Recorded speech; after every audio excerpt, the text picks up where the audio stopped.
Hey, how's it going guys? True here, and before we talk about how this giant piece of cotton almost took down the European International Championships, please consider hitting the subscribe button and like button down below. It would greatly encourage me to continue posting more content for you guys, as well as spread this video so more people can see it. And with all that being said, let's get into today's video, and please consider staying to the end for a special giveaway from our sponsors. You are now watching the True TCG. Now, Whimsicott VMAX has been around for a few months, but until it finished second place at the European International Championships, many people didn't really take much of a glance at it. But now that it's got some merit behind playing it, let's take a look at why this card did so well. And you might be wondering yourself, how in the world did a deck like this managed to take down decks like Arceus V-Star, Rapid Striker Shifu VMAX, and Mew VMAX, all of which have extremely consistent and high damage output? Well, the answer lies in the fact that it is a very annoying card. Like previously printed Whimsicott cards, this card is no exception to being an extreme nuisance to deal with. Trick Wind, its attack states that during your opponent's next turn, they can't play any Pokemon tool or special energy cards from their hand. The big three decks I just named all rely on special energy in some way, shape, or form, and by preventing your opponent from attaching special energies, you can set them back a couple of turns and potentially prevent them from getting an energy attachment per turn, which can be a very big game changer. And let's say that your opponent somehow manages to get down a couple of special energies on board. Well, to make things even more harder and annoying for them, we play Fan of Waves and Crushing Hammer to remove those energies. So let's say we're up against Mew VMAX. Let's say they go first and manage to attach a couple of Fusion Strike energies onto their board. That's no problem for us because we can Fan of Waves that right back into the deck and force them to rely on Elisa Sparkle to manage to get energies onto the board, which for the most part most Mew decks only do play 3 of, and that is a very limited resource. So Whimsicott VMAX is very, very potent for that reason. The ability to also turn off Pokemon tools is also very strong. Being able to prevent our opponent from attaching things like Choice Belt and Air Balloons can really disrupt their plan, and being able to one-hit KO our Whimsicott V-Star. For example, Mew VMAX, you're forcing Mew VMAX to play more power tablets to KO Whimsicott V-Star, and yeah, for that very reason, Trick Wind is just a really annoying attack that's kind of hard to get around for most of the decks in the meta. And its V-Star power is also very strong. It synergizes super well Fluffball Star, which basically does 60 damage to any of your opponent's Pokemon for each energy attached to Whimsicott V-Star. And yes, double turbo energy counts for 2 energy cards. So if you have 3 energy cards attached to Whimsicott V-Star, you can snipe anywhere for 160 anytime you want, which is really, really strong, because if you hit someone for Trick Wind 140 and then for 160, that's enough to finish off an Arceus V-Star and essentially almost win you the game. So that's the power behind Whimsicott V-Star. And now in order to pull off some Trick Winds, we're going to have to be able to draw cards. We play Crobat V, we also play a couple of Bibarels as well. Industrious Incisors allows us to refresh our hand once we play down our cards. It's just a really nice way to dig for those energies and evolution pieces that we need to attack. Play a very heavy line of search. We play 4 Ultra Balls, 3 Quick Balls, and 4 Fog Crystals. We also do play 1 Ordinary Rod, which is a pretty interesting inclusion, but it makes sense because since we do play such a heavy count of search, we're going to be discarding a lot of cards. Sometimes we may discard a couple of more Pokemon or energies that we may like, and then we can just put it back with Ordinary Rod. So as a little nice insurance. Our supporter line is pretty interesting. We do play 1 of Peony. Peony is really, really good synergy with Bibarel. So if you have like a Bidoof in play, you can Peony, get rid of your hand, and actually go for an Evolution Incense, and in turn go for Bibarel and refresh your hands with 5 cards. And you also get another free trainer. So if you're missing an energy for a turn, you can go for a Fog Crystal, and Peony for that reason is just a very nice way to see cards that you need. We also do play a couple of EXP shares because we are only playing 4 psychic energies. We need an efficient way to pull off attacks consistently each turn. An EXP share just allows us to recycle energies over and over, and it's just a super cool way to have a low maintenance Whimsicott V-Star deck. And with all of that being said, let's get into some games. Alright, hopping into our very first game here against Norman Trong. Good luck to him or her. They've got this Psychic deck box. Currently, I actually think my elo is still really, really low. But hopefully we run into a couple of meta decks like Mew VMAX or Arceus VSTAR that can really showcase just how powerful this deck can be, and this starting hand is atrocious. Admittedly, this situation has happened before where I actually start Crobat V. This has happened more times than I would like to admit, so let's see what we're up against, and it looks like we are up against some kind of off meta deck, unfortunately, but hopefully we can still showcase the power of Whimsicott VSTAR. Now, we did see a Crobat VMAX, but fortunately Whimsicott VSTAR used to be a fairy type, and for that reason it's not actually weak to dark, it's actually weak to steel, which is what makes this deck so good, is that it's really not potent to when it KOs by dark things, which are pretty popular right now. So let's bench Whimsicott V, let's attach the Psychic Energy, let's bench the Bidoof. And we could Ultra Ball for something here, but I feel like just passing here and holding this next turn for either a Bibarel or a Whimsicott VSTAR is the better play to make. And the reason we don't play it this turn is that our opponent could very well Marnie us, and we would be forced to put one of the two pieces onto the bottom of our deck, which is not what we want. So next turn in an ideal, and there's the Marnie. If our opponent had not Marnied us, we would have been super settled. We could have gone for a Bibarel and Peony for an Air Balloon, and everything would be all sunshine and rainbows, but unfortunately our opponent had an answer to that, and our opponent's got the double turbo energy as well as the battle VIP pass here. This might just be straight Arceus VSTAR with the Crobat V VMAX tech in from Mew VMAX. I did see that list on Pokebeach, so very well could be that. Hopefully we're able to find some way to move out of the active. With this Ultra Ball, we're definitely going for Bibarel. We've got the energy attachment, we've got a Fog Crystal, we've got a lot of tools to work with.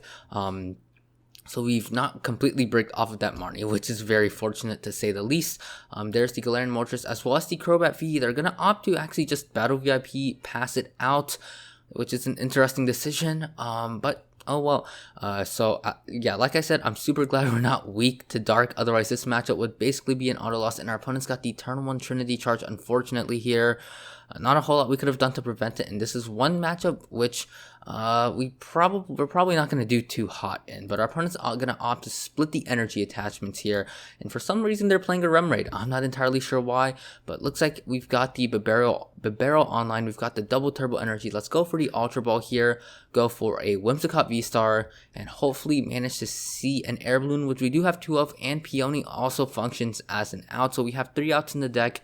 3 out of 44 is not a very good probability if I'm being honest, but there's always the chance we can draw into it here. There's the Air Balloon. Hey, who cares about probability when you just draw into things you need? Alright, cool. So let's go for the Crushing Camera here, looking to we can remove the double turbo energy, which I feel like is a strong play to make. So more or less hoping for a Fan of Waves, and then we could have Crushing Hammer away the dark and completely rendered this Arceus V useless, but I think I'm just gonna have to settle for the double turbo energy here.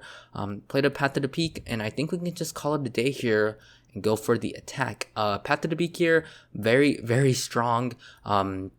Gonna shut down our opponent's way to Trinity, whatever their V-Star ability is, to search their deck for any 2 cards that they need. So overall, very strong draw from that Bibarel, and just the pass from our opponent, that's what we're looking for here. So we can probably look to, and there's the concession from our opponent, and like I said, that is the power of Whimsicott V-Star, just shutting down your opponent, and that's gonna do it for game 1, and I'll catch you guys in the next one. Alright, so hopping into our next game here against Ryu KX. Good luck to him or her. They're calling the coin flip here, so if we win the coin flip, great, we go first, and fortunately we do. I actually checked our opponent's deck list from last game, and they were actually playing Sylveon, Arceus VSTAR.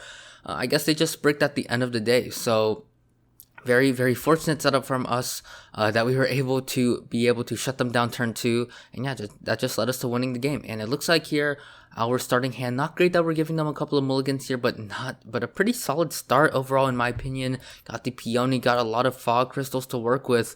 We're looking at a turn 2 attack so far, and it looks like we are up against I don't know what we're up against, so let's go for the Fog Crystal here. Let's get out this Whimsicott V. I know we're not up against Mew VMAX though, because Mew VMAX normally does not play cards like Galarian Zapdos, so I feel pretty safe just benching one Whimsicott V turn 1. I don't really feel like we need to bench 2. So let's go for a Psychic Energy off of this Fog Crystal so we can pull off that turn 2 attack. Let's attach this here. I feel like we can actually just pass. I'm not quite sure how necessary it is to throw down this path to the peak. I feel like just holding it might be the better play because I really don't know what I'm necessarily up against. I'm just gonna go for the pass here. I mean, yeah, not a whole lot else we need to do. Yeah, let's see what we're up against. They've got the Darkrai sleeves, but I don't really feel like this is a dark deck that we're up against. So there's the Arceus V. Alright, so another Arceus deck. Okay, so holding the path to the peak here was probably the right play since they've probably got a counter stadium. They're gonna quick. Oh! They're playing Shadow Rider Arceus V. I have no idea what we're up against, but it's a lot of Arceus, and our opponent's gonna hit us with the Marnie here. Not the end of the world, but definitely a little bit annoying if I do say so myself. Now I kind of wish I threw down the path to the peak, but I guess there's another path to the peak, so it didn't really matter. Our opponent's gonna go for the Reconstitute. And discard 2 Psychic Energy, C1 card. Do they have the turn 1 Trinity Charge? No, they do not. Okay, that is huge for us here. They're gonna move into the Arceus V and just pass over to us. There's an Air Balloon, and unfortunately, it just looks like we're bricking here. So I'm gonna be forced to throw down the path to the peak. We could go for a 90 damage on this, I guess. I'm not quite sure what the best play is. We could do Fluff Gets in the Way as well, prevent them from going for that Trinity Charge here. I'm not quite sure what the better play is, but I do know I am going to move into this Whimsicott here and go for a Cotton Guard or either Fluff Gets in the Way. I'm going to go for Fluff Gets in the Way here. Oh, it actually hits 0 damage because of the double turbo energy. I guess I probably should have seen that coming, but it's not the end of the world here. Our opponent's got the Shadow Rider Calyrex VMAX up. Start drawing cards if they bump the stadium, but if they have nothing, we're both going to be equally stuck in the active. There's the Boss's Orders and the Fighting Energy attachment, so it looks like they do have that. Oh, they can't do it because we used Fluff Gets in the Way. Okay, so we're both really bricked here by the looks of things, so definitely a pretty interesting thing to see go down here. And just a pass from our opponent here. There's another double turbo energy, but we're not gonna mess with that quite yet, and I'm just gonna go for Fluff Gets in the Way again, like just completely prevent our opponent from attacking unless they get a V-Star. They need some sort of way here to, I don't even know what they need. They need some way to get a research, and there's the Choice Belt here. There's an Evolution Incense, and there is our out. Let's go for the Bibarel here.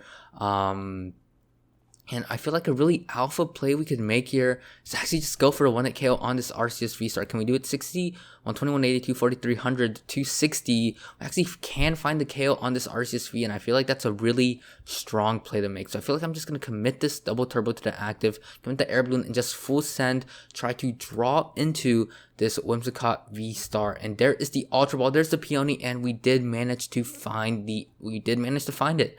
So we could, let's see what we can go for here. We can go for an Ultra Ball.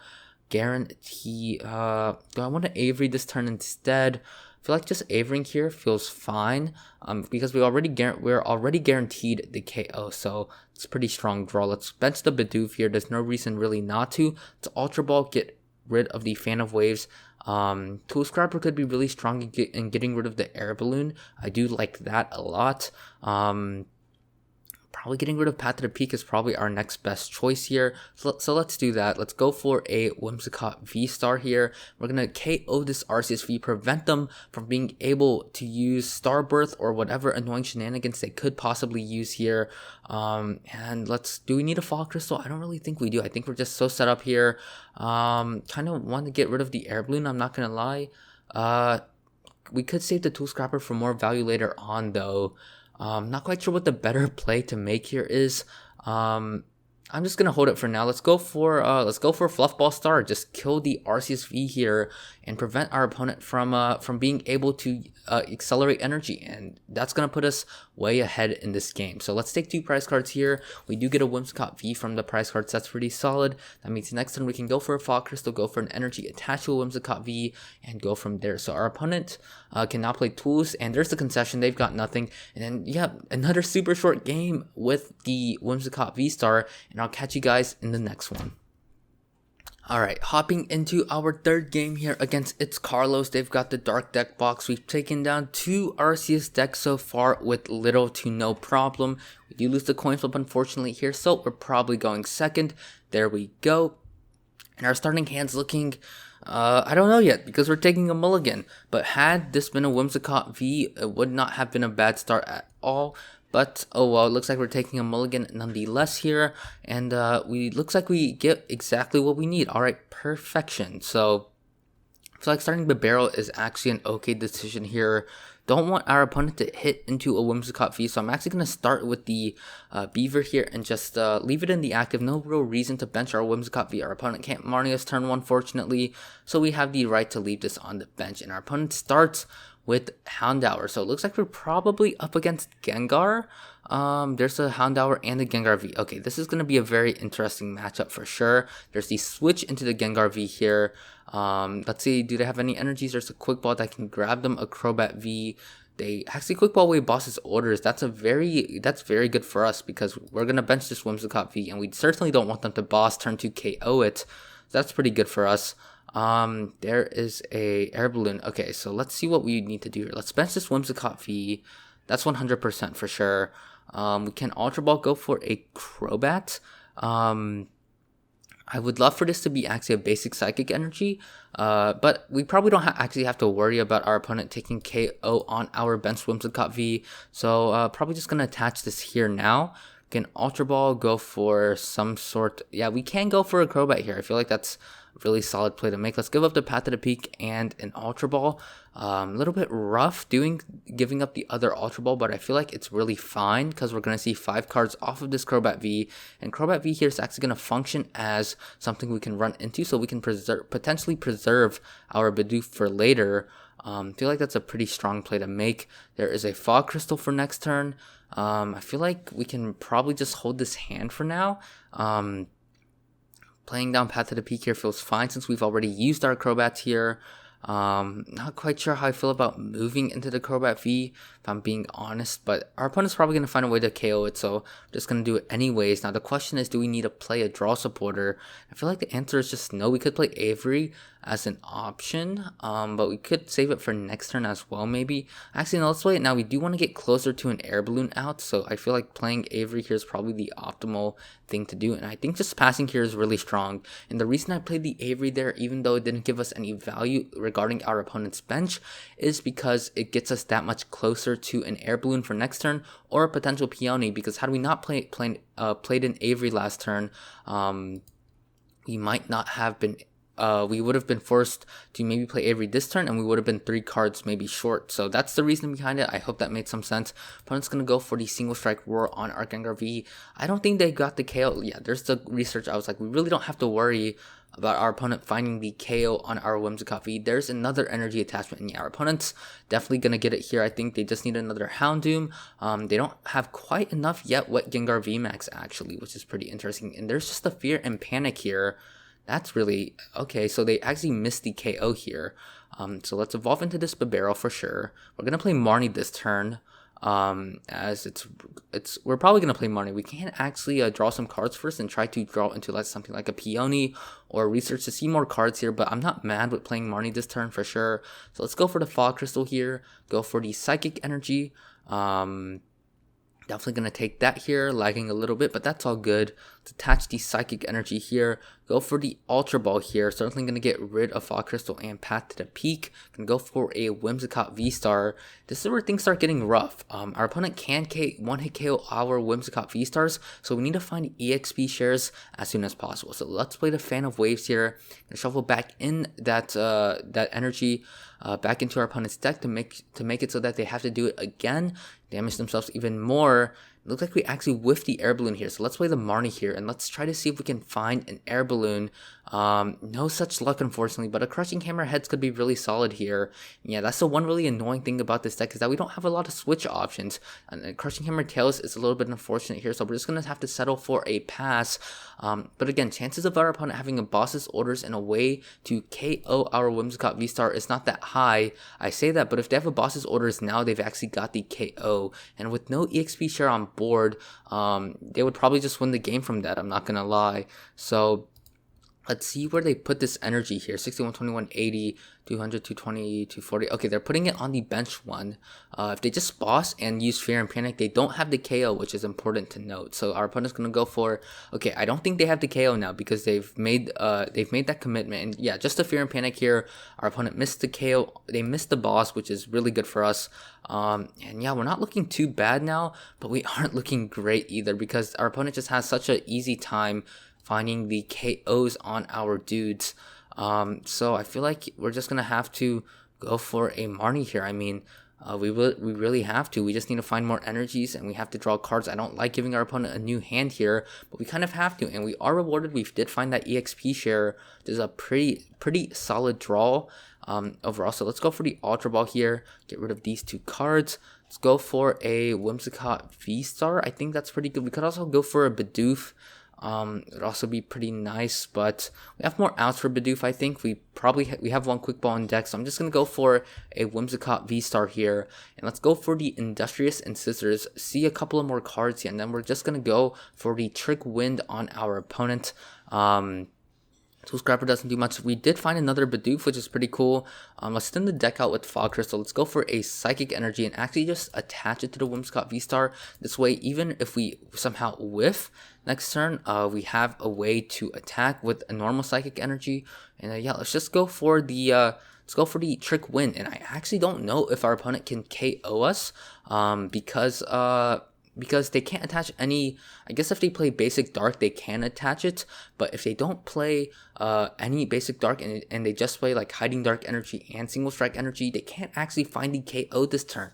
So it might have been a little careless for our opponent to invest all 4 Single Strike Energies onto the field a little preemptively. So and yeah, there's just a Fear and Panic from our opponent here. So that's really good for us, I'm not gonna lie. So let's go for the Evolution Incense here. Certainly gonna go for another Bibarel here.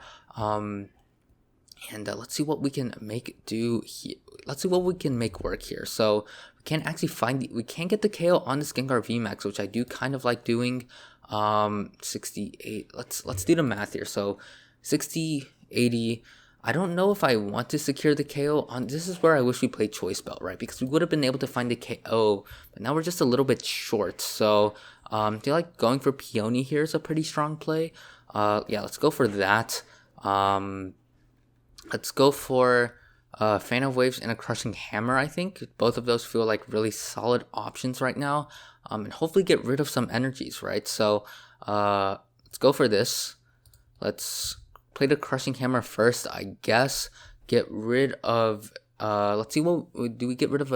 One from the bench? It doesn't really matter, I guess. I think I'm just gonna get rid of one from both. Let's get rid of this, and then let's Fan of Waves one from the active. This way, if they want to attack with this, they actually have to use Single Strike Roar, put it back on, and then it would just KO itself. So this basically renders this Gengar VMAX. It renders it useless here. Draw a couple of cards here. No double turbo energy, unfortunately. So we could just bench this dude. I actually don't want to do that because that would actually give our opponent more outs to Fear and Panic, which is what we don't want to do. Let's attach the. Do I want to attach EXP share? I guess it's fine. Let's go for another Industrious and Scissors. Looking for a double turbo energy. We do find it to move the active into the bench and actually attack with this one. And I feel like attacking with the fresh one is probably the better play. But then again, our opponent could have an Urn of Vitality to shuffle that Single Strike Energy and actually no, they could find the KO. Actually, no, this is gonna work out fine. I think so. That's it. I'm doing a lot of math in my head right now that I can't necessarily translate into words, but trust me, I feel like this is going to work out. So let's move into the bench Whimsicott V-Star here. Let's go for Trick Wind. We're going to go for Trick Wind here, and our opponent essentially cannot attack with this Gengar VMAX because if they do, they're going to KO themselves. So they have to move into this one, and if they try to attack with this one, we can potentially go for a Fluff Ball Star and KO it. So that's my thought process here. I'm not sure if it's going to work out, but I think it will. Yeah, I'm not the greatest at planning ahead, but I do feel like this line of play is probably the best for us to make. So let's see what our opponents got going for them. I mean, our board state looks pretty solid. Only got 2 V-Stars in play. We've also got 2 Beavers in play, so we're basically immune to any Marnies now. And we actually do have a lot of crushing hammers prized, as well as one Fan of Waves. We got 2 crushing hammers and 1 Fan of Waves prized, so that's good news. I mean, I guess because we can draw some from the prize cards. I guess. I mean, I don't know, I'm just rambling on here. So we've also got a couple of double turbo energies, and our opponent's gonna go with the boss's orders. They bench the Houndour here. Are they gonna attach it to the active or to the benched one? I'm interested to see. And they're gonna attach it to the benched one. Do they have the way to move from the active to the bench is the real question here. And do they have a way to bench another Gengar V? Opponent's gonna go for an Ultra Ball. They cannot Crobat here. They opt to get rid of a Gengar V, which I don't like them doing here. They're gonna go for a Houndoom. I don't know what they're going for here. And just the pass, this play doesn't make much sense to me at all. Yeah, I don't really like that. I don't really like what our opponent just did, because we're gonna get the KO here, and then we can essentially just use our V-Star attack to KO this Gengar VMAX. So I feel like our opponent just kind of threw the game there. I don't like that boss's orders. They certainly should have bossed our Bibarel here. I'm not entirely sure what our opponent's thinking, but let's go for this Ordinary Rod now. I feel like it's fine. Yeah, just gonna shuffle back in 1 basic energy here, because that's what we want to draw into. And I'm actually gonna go for, I don't know if I want to go for an Avery now. Actually, I feel like I will, because there's no way they're gonna get rid of this Gengar VMAX, right? They have to get rid of this Houndour here. That's gonna render the Houndoom they just grabbed useless. And yeah, we're looking really solid. So let's just attach the Psychic here. Go for the crushing hammer on the benched one, I guess. There's no reason not to. It fails, that's not a big deal at all. Let's go for Industrious Incisors for 1 card. And yeah, the card we see is a boss's orders. That's pretty good. We could just attack with the active one here, or we could move into the benched one. I feel like just attacking with the active now. I guess our opponent could play Cheryl. That could be a little lethal. I'm not quite sure what I want. I'm just going to attack with the active here. It doesn't really matter at this point. Reasons being, we've already won the game. Because unless our opponent plays something like Cheryl to forestall the game, and even if they do play Cheryl, we're going to be able to... We're still going to be able to find the KO as long as our opponent doesn't remove our EXP share. So our opponent promotes the active here. I'm not quite sure what else they've got left in the tank. Just a Fear and Panic, and we're going to take the dub against Gengar VMAX. So 3 very solid games against some of the most meta decks in the format. And yeah, this is just showing the power of Fluffball Star. Over time, you're going to build up a lot of energies on board with the EXP shares. And at the end of the game, you can just go for 1 big Fluffball Star KO on the active. That's going to do it for the games with the Whimsicott VSTAR deck. Super solid deck overall. I really enjoyed playing with it, and I hope you guys will too. And with all that being said, that's going to do it for the video. I hope you guys enjoyed the gameplay. If you did, please remember to like and subscribe. And as always, remember to have a good day, stay safe, and peace out. This video is actually sponsored by the most handsome, most generous, most caregiving, most amazing, and most epic trader of all time, Adam Gold. Adam Gold is a longtime friend of mine who has supported me for a while, and he's sponsoring this video with an amazing 2012 Tropical Beach giveaway. Now, this is your second chance to win a Tropical Beach. If you guys don't know, I've actually had a beach giveaway a couple of months back on this channel, and now we're having another one thanks to the generosity of Adam Gold. Huge thanks to him. The links to his Twitch channel and Twitter will be in the description below. And I heard if he gets to enough followers on Twitch, he will start streaming again. He is a competitive Pokemon player, so if you guys want to see some awesome content from another Pokemon tuber, consider dropping a follow on his Twitch channel. And yeah, now you have another chance to win a Tropical Beach. And in order to enter this Tropical Beach giveaway, you need to fulfill 3 simple requirements. 1, be a subscriber. 2, comment down below your in-game name, and in the very same comment Adam Gold is the greatest trader of all time. And yeah, that's how you enter the giveaway. Super simple, super sweet. And with all that being said, the winner will be announced in the next video, which I don't know when that will be. It will either be in a couple of days or either a couple of weeks. I can't promise anything, but with all that being said, thank you guys so much for your support, and consider entering the beach giveaway. And with all that being said, have a great day.